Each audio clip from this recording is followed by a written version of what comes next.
Ora então, bom dia, meus amigos, meus irmãos, bom dia, Grupo Irmão Benedito, que Jesus abençoe a todos. Hoje, juntos, com mais um capítulo deste magnífico livro, Caminho, Verdade e Vida. Mas, como sempre, agradecendo a Jesus e aos amigos espirituais, e que não nos falta fé e a inspiração para este admirável texto. Que a paz de Jesus envolva a todo o grupo. Este capítulo e o capítulo anterior fazem parte da temática que Emmanuel usa para que o assunto fique bem entendido na nossa relação, a relação do cristão com o mundo. E aqui Emmanuel vai dizendo para compreendermos os que não nos compreendem, que devemos ser pacientes e não desanimados nesse caminho e que devemos estar atentos para que essas injunções exteriores não nos desviem do foco, pois são apenas armadilhas que nos absorvem o pensamento em tantas desilusões.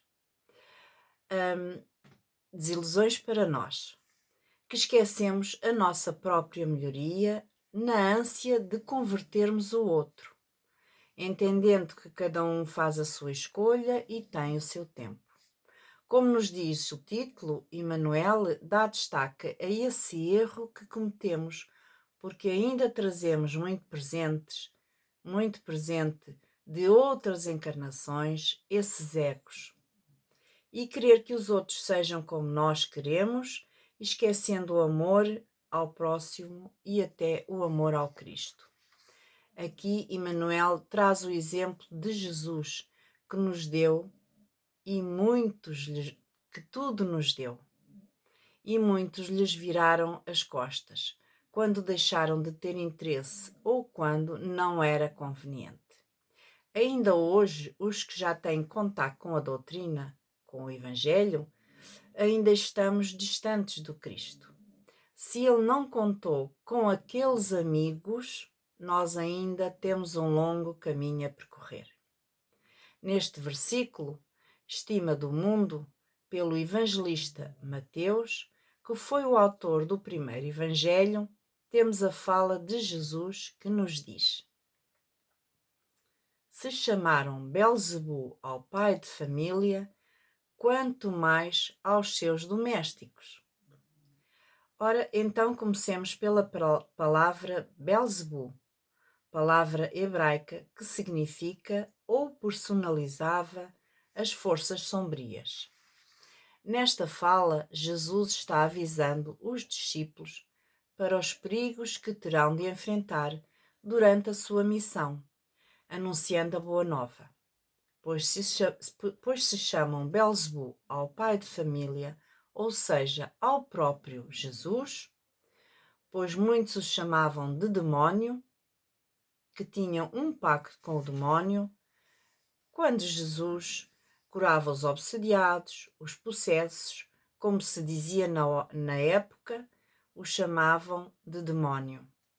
Ora, se o governador do planeta, o homem que veio exemplificar o amor, o Filho de Deus, foi chamado Belzebu, que chamarão aos seus domésticos, os seus auxiliares, ou seja, aos seus discípulos, e até a nós que um dia abraçamos a doutrina espírita.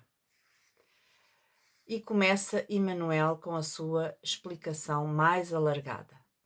Muitos discípulos do Evangelho existem ciosos de suas predileções e pontos de vista no campo individual. É um alerta de Emmanuel e bem atual até aos dias de hoje. Muitos discípulos existem apenas para fazer prevalecer seus pontos de vista e predileções. Às vezes, se um trabalho começa a ter um caminho diferente, logo alguém começa a menosprezar aquele trabalho, a dizer que não se enquadra, esquecendo que o trabalho é com o Evangelho, não com o nosso eu.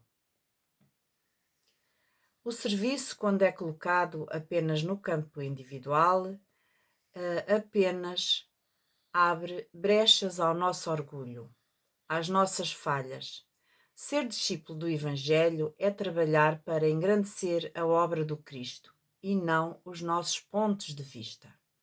Devemos estar atentos, pois ainda trazemos estas posturas narcisistas do nós primeiro, mostrando que mostrando que mesmo os que já se dizem espíritas ainda devem usar muita cautela para que a obra do Cristo se projete em nós e não nós na obra. Voltando a Emmanuel, falsas concepções ensombram-lhes o olhar. Como aqui diz o benfeitor Emmanuel, muitos ainda estão presos aos olhares do mundo, às falsas aparências, em vez de estarem atentos às coisas como são, com sentido espiritual. Meus amigos, já sabemos, é preferível passar na Terra completamente despercebido, mas com a certeza que agradecemos a obra de Jesus, a causa do bem, a causa do Evangelho. E prossegue Emmanuel. Quase sempre se inquietam pelo reconhecimento público das virtudes que lhe exornam o caráter. Guardam o secreto propósito de obter admiração de todos e sentem-se prejudicados se as autoridades transitórias do mundo não lhes conferem apreço. Pois é, meus amigos, vêm com ideias fúteis, desejam aplausos, desejam as glórias, esquecendo que o mais importante é a boa vontade, a fé, a doação de nós, com humildade, exemplificando o Evangelho. Jesus disse: o que nos enriquece não é o que vem de fora, mas o que sai de dentro para fora. No livro Levantar e Seguir, também de Emmanuel, no capítulo 6, tem uma mensagem belíssima que nos dá o exemplo de José. José, pai de Jesus, discreto no Evangelho, mas que foi essencial, mostrando a todos a grandiosa tarefa de ser o suporte de Maria e do Cristo. Deus confiou-lhe grandiosa missão e, como sabemos, passou num mundo sereno e dedicado. Alguns agem esquecidos, diz Emmanuel, de que o reino de Deus não vem com aparência exterior. Não percebem que, por enquanto, somente os vultos destacados nas vanguardas financeiras ou políticas arvoram-se em detentores de prerrogativas terrestres, senhores quase absoluto das mensagens pessoais e dos necrológios brilhantes. Ora, meus amigos, geralmente quem são os ídolos do mundo? Os mais aplaudidos, os mais seguidos, os mais fotografados, que andam na passadeira vermelha, que se destacam pela prática da caridade ou por viverem junto dos desfavorecidos? Não. Estes da passadeira vermelha são indivíduos que geralmente viveram entre excessos e desequilíbrios. Claro que de vez em quando também aparecem alguns vultos bem-sucedidos que viveram com desinteresse, sem orgulho, sem vaidade, mas irradiando amor ao próximo, exemplificando o Evangelho, trabalhando para o coletivo. Temos alguns exemplos brilhantes, sonantes no mundo. Casos bem recentes até, como Gandhi, Luther King, Madre Teresa de Calcutá, Chico Xavier e mais alguns. Mas a grande maioria dos tarefeiros do Cristo passam anónimos. Observamos neste parágrafo a chamada de atenção que o benfeitor Emmanuel faz, a inversão de valores que o mundo ainda cultiva, que o mundo ainda estima e por isso são idolatrados. Eles têm o poder, a fama. Os outros, os tarefeiros do Cristo, passam anónimos no mundo. Os filhos do reino divino, diz Emmanuel, sobressaem raramente e, de modo geral, enchem o mundo de benefícios, sem que o homem os veja, à afeição do que ocorre com o próprio Pai. Aqui Emmanuel é explícito e relembra o que já foi dito. Os grandes trabalhadores seguem anónimos, raramente os filhos do reino se dão a vaidades. Enchem um mundo de benefícios e raramente recebem reconhecimentos. No livro Paulo e Estevão, psicografia de Francisco Cândido Xavier, que demorou 8 meses a ser escrito, Estevão disse: Deus opera em silêncio e não concorre com as vaidades da criatura. Deus opera em silêncio, é quem mais faz no mundo, é quem mais cria no mundo. E nós nem o vemos, e Ele não nos cobra, não publicita o que faz. Assim como os trabalhadores na seara do Cristo trabalham e seguem anónimos, gratos pela oportunidade e sabendo que serão reconhecidos na pátria espiritual por aqueles que o acompanham na sua trajetória terrena. Quanto bem trouxe ao mundo Lívia, perdoando e amando Públio Lentulus. Foi ela a grande responsável pela conversão do grande Emmanuel. O gesto dela, lá atrás, no passado no tempo, leva-nos a colher os frutos agora, com estas magníficas obras, dando continuidade aos trabalhos de Jesus. Foi um dia, naquela história magnífica, à época de Cristo, que Lívia e Públio Lentulus se conheceram, se amaram, e depois da tragédia ela tudo perdoou e trabalhou para a conversão de Emmanuel, o grande tarefeiro do Cristo.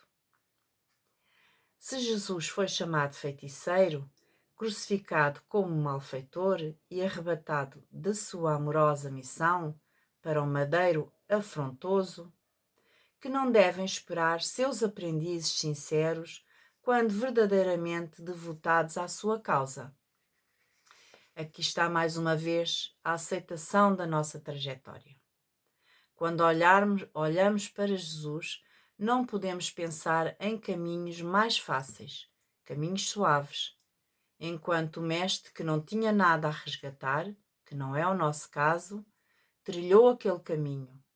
É por isso que o Evangelho deve ser o nosso roteiro, que nos lembra a passagem difícil de Jesus pela terra e nos ensina o que devemos fazer, e não podemos encontrar mais justificativas, nem desculpas, nem revoltas para seguirmos o caminho de Jesus. Nós sabemos o que ele passou e, se pensarmos em Jesus, todas as nossas fraquezas desaparecem.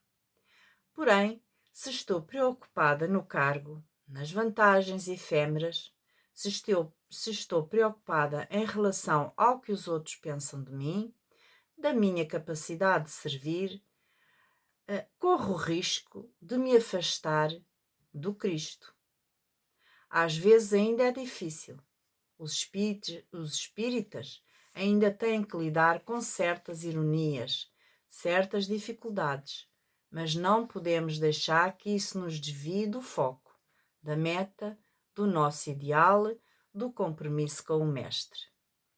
E já caminhando para o final deste sentido capítulo, relembra Emmanuel: o discípulo não pode ignorar que a permanência na Terra decorre da necessidade de trabalho proveitoso à nossa evolução, e não do uso de vantagens efêmeras, que, em muitos casos, lhes anulariam a capacidade de servir.